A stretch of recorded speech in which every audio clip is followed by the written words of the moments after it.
on the stream since there was that delay. What's up, everybody? It's May 5th, 2020, Tuesday. It's your quick hit. CT, what's good? What's up, Manny? How's it going? Happy Cinco de Mayo. Happy Cinco de Mayo, Mexican Independence Day. Taco Tuesday.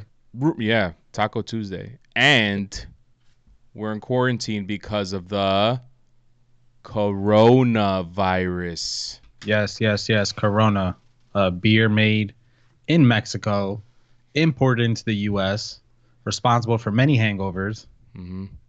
I'm more of a Modelo guy recently. I don't know about you, man.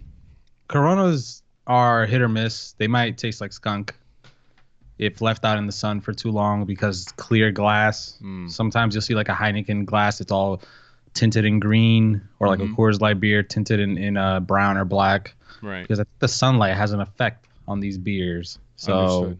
Why Corona doesn't upgrade that thing in their glasses, I don't know, man. Well, I mean, because typically you don't just leave your beer out in the sun. I mean, just me though. Well, and if it's out, you're drinking it. I don't have control of where the guys offloading the Corona cases into the liquor store leave the cases. I don't have control where the liquor store owner does what he does with the cases as well. So okay, so we just wasted a minute on that. Clock's still going. We have 9 minutes, 11 seconds, CT. Why don't we get into some headlines? Give us some headlines, CT.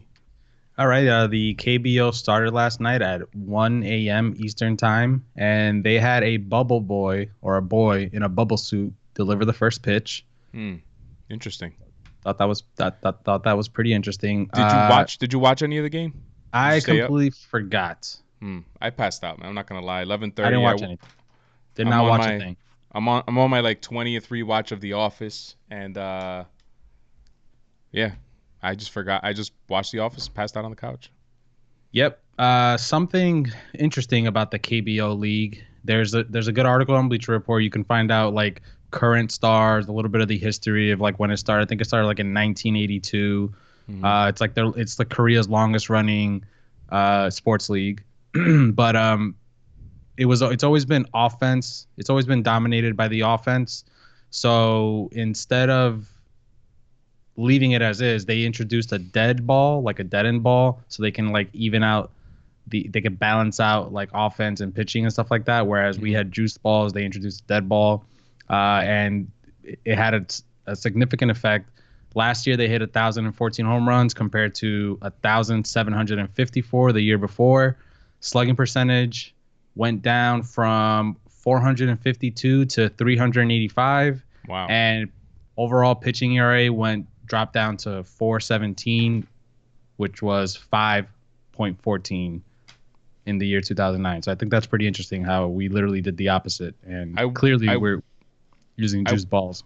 I wonder how that impacted the game in terms of ratings and stuff like that. Like, did more fans watch? Was it the same or was it lower? That'd be interesting to look into. Well, they play 144 games, 1,000 home runs in 144 games. I think it's a pretty good number. That's a pretty good number, but it's significantly less than what they had. Yeah. Over 700, yeah. It's a noticeable difference.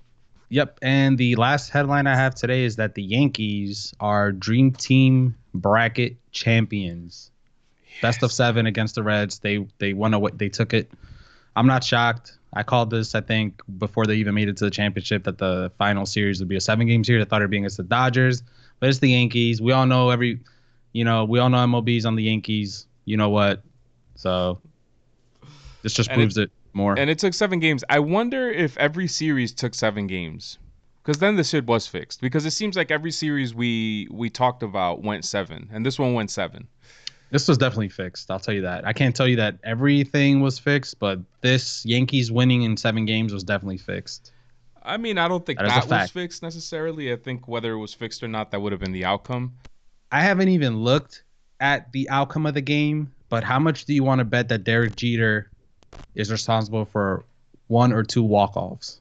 I haven't even looked at the synopsis. I looked at what happened in Game 7 of this series, and he was responsible for one of the runs. But by that point, the Yankees had already blown the lead. The Cincinnati Reds started off with a 4-run first, I believe. They knocked out Andy Pettitte, and then the Yankees made a comeback to win toward the end of the game. Alex Rodriguez was involved in one of the runs. I think Joe DiMaggio hit a 3-run home run or something like that. It was interesting. Nice. Seems accurate to me. What do you got, man? What do you got? I got something from the NFL, the one and only Brett Favre. His name has arisen in a welfare scandal in Mississippi, I believe. I tried reading up on it really quick before getting on here, and I'm a little confused by what's going on here. So apparently he was paid to do speaking events to the tune of $110 million. Wait, $1.1 million. 110, imagine, for 2 speaking engagements. And he didn't show up for either of them and was still paid. So I'm wondering, why was he paid then if he didn't show up to these events? What was his involvement in this charity or whatever this government, the Department of Human Services was, that they decided to just hand him over $1.1 million, and why he wasn't punished for it? He's just going to walk away scotch-free with $110 free, which comes from, I'm assuming, taxpayer money. I'm not sure. I need to do a little bit more research, but that's a little bit concerning to me. Yep. So let's keep up on that. What we do know is that he was involved in this scandal. He got paid, and he's not going to get punished for it. So that sucks. All right, CT. Do you have any more headlines before we move on? No, I do not. All right. And I just realized that I wanted to start the show with this, and I didn't. But it's okay. Yeah, you threw me off a little bit. I'm not gonna lie. I'm sorry, man. We have this routine going, and I decided let's switch it up a little bit because the people have spoken and they like the topics that we do at the end of the game, at the end of these episodes.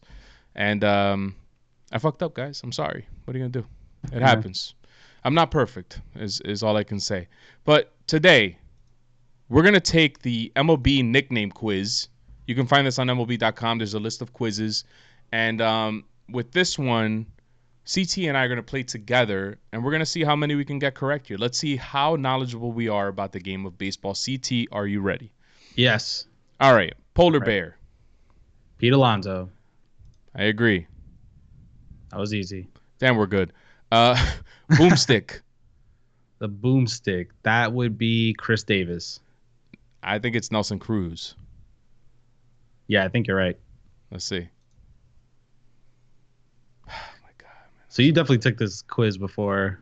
No, I didn't. I swear to God. Boomstick just seems Chris Davis to me. Like it Nelson does. Cruz, the boomstick. I must have missed that. I think that's his IG name. That's the only reason why I know that. Oh, well, there you go.